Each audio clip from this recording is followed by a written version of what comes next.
So as we continue our series on Batman Rebirth, we pick up now with Batman I Am Gotham, the conclusion. Now, something that I want to point out here is there is a sixth issue, and that sixth issue does have an epilogue. But the issue here is this epilogue leads directly into I Am Suicide. And so what we'll do is we're actually going to postpone that sixth issue. And when we get around to the I Am Suicide story arc, then we'll use that sixth issue to kind of jump off, because what it'll do is it'll allow us to link both this I Am Gotham story and the I Am Suicide story for the new readers who are coming along at that point in time. But for those of you guys who are just now jumping on board, who are just now catching up with my video on Batman I Am Gotham, we had talked about how in previous videos, Gotham City was met with two new superheroes calling themselves Gotham and Gotham Girl. Now, we didn't really know who these heroes were or where they came from. We know that Batman was trying to keep a plane from crashing into the river. He was doing the best he could to keep that from happening, but in the end, Gotham and Gotham Girl were the ones that basically saved the plane.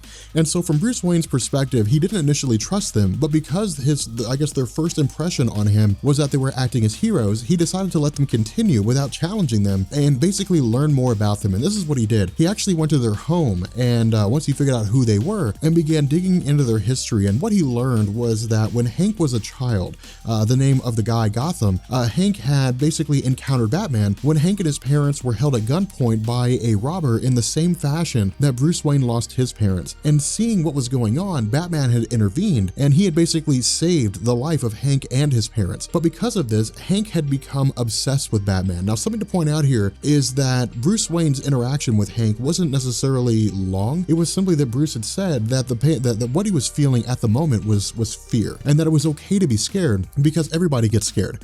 But the difference between being a hero and being a coward is that heroes deal with their fear. They come to grips with their fear. And so Bruce Wayne had basically inspired Hank, and Hank himself had recited this mantra over and over again that it's okay to be scared, but you should always face your fear, and had used this mantra to both inspire his sister Claire to join him on a journey of bettering themselves. And this was done in a multitude of different ways. Hank and Claire had, basically trained themselves in physical combat. Hank and Claire had expanded their minds when it came to forensic science. They had traveled the world to become volunteers in a multitude of different facets. They had basically undertaken the same kind of self-training regimen that Bruce Wayne had taken when he became Batman. And so the result was that during this time, they had reached out to their parents for a large sum of money, and for reasons unknown or through a means that we didn't fully understand or was never really explained to us, they emerged some months later with superpowers. Now, while we're still not told exactly where those powers came from in this issue,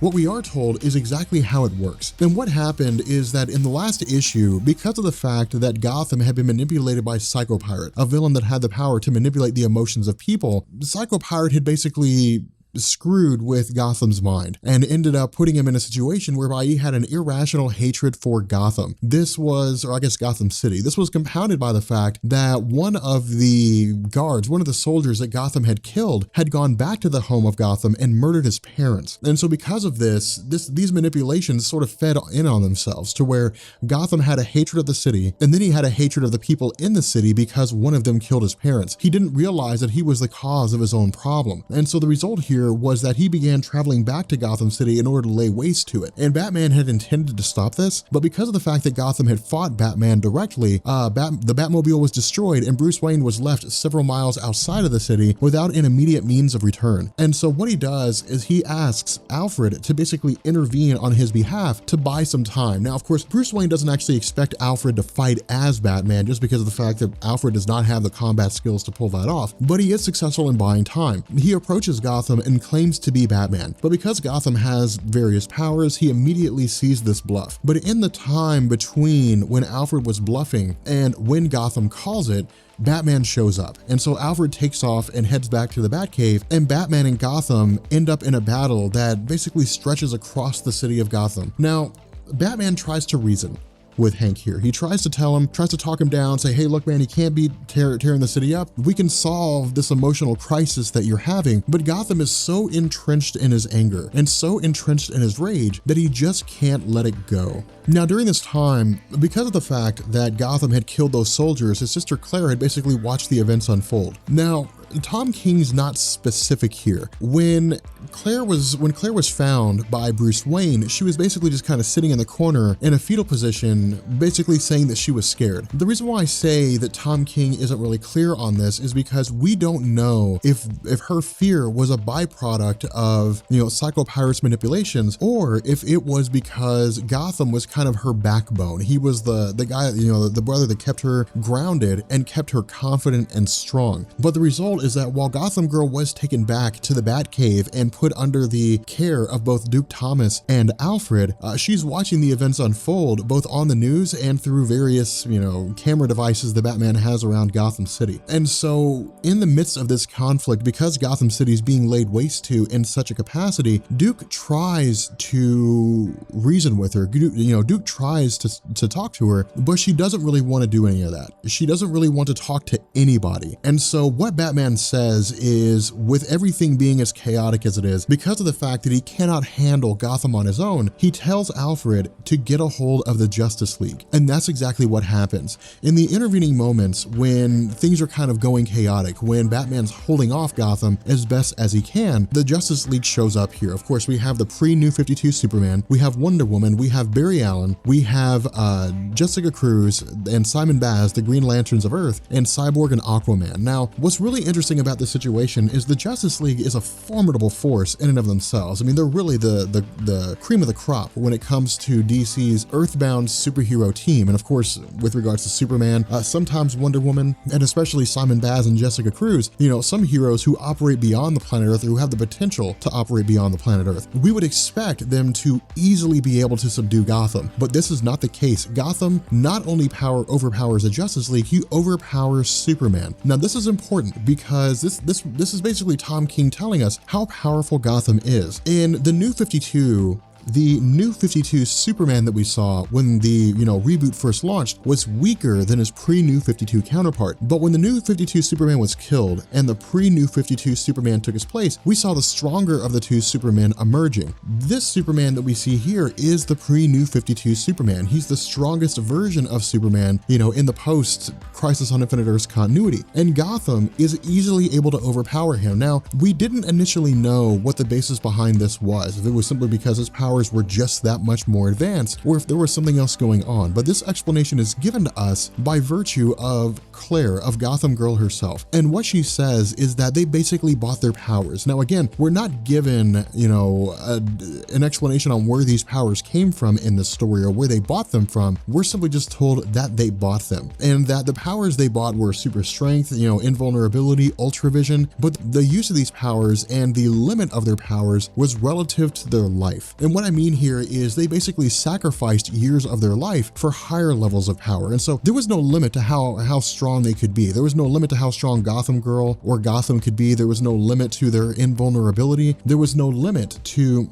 how well they could see, to their ultravision. But the higher they took their powers, the more years of their life they would lose. And so if they wanted to be an ordinary citizen, they could live for decades. If they wanted to be like Superman, they would have to sacrifice a few years of their life. But if they wanted to be godly in terms of powers, they would only have a few hours to live. And so what ended up happening here is Gotham has basically pushed his powers to the brink. He has pushed his powers to the extreme, to where they're at their highest levels, or seem to be of the highest levels that his life can withstand, to the point that he has maybe minutes, half an hour, something like that, left to live. And so what Claire says is that because his power is so extreme, he seems effectively unstoppable, and there really doesn't seem to be a way to beat him, and his goal is to effectively destroy Gotham City. And so what Batman does is he steps up here and offers himself to Gotham, and saying that, that Psycho Pirate was allowed to, commit his acts because he hadn't been killed by Batman, that Gotham's parents were killed because Batman didn't get there in time. And so he's basically making himself the victim here. Batman would rather Gotham kill him than wipe out Gotham City. At the same time, we're given a little bit of a narrative between Claire and Duke. And Duke says that,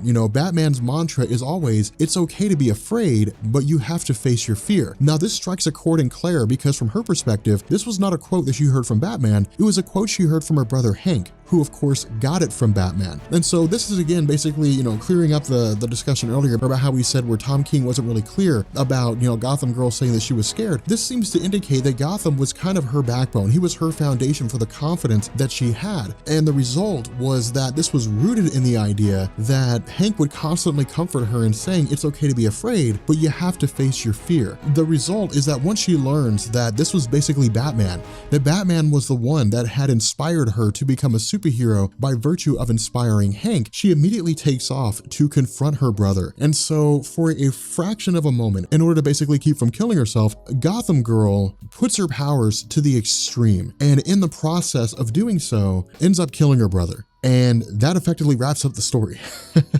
You know, that sort of brings things to an end. To be honest with you guys, this story was kind of interesting to me. It really seemed like Tom King was using this as a platform to introduce a new superhero in the form of Gotham Girl. You know, I enjoyed it for what it was. I felt like the conspiracy of the three Jokers really should have been the first story arc to kind of bring us in, but it also feels like that would be a trump card, just because that's the one thing that a lot of people are really looking forward to. A lot of people want to know about the history of the three Jokers, the conspiracy of the three Jokers, and maybe it would have been introducing that in the beginning would have just been too soon. You know, maybe it was something better suited for 2 or 3 story arcs down the line, which seems to be what DC is going for. But the fact remains that, you know, this story being what it is, it's a good story for Rebirth. I don't think it's one of the Batman stories, but it's pretty solid. But if you guys enjoyed this, post a comment down below. Let me know what you guys think about this story. You know, what your opinions are. Again, if you guys are not part of the Rob Corps, hit the subscribe button. And if you guys enjoy this video, drop a like. And yeah, I will catch you guys later. Peace.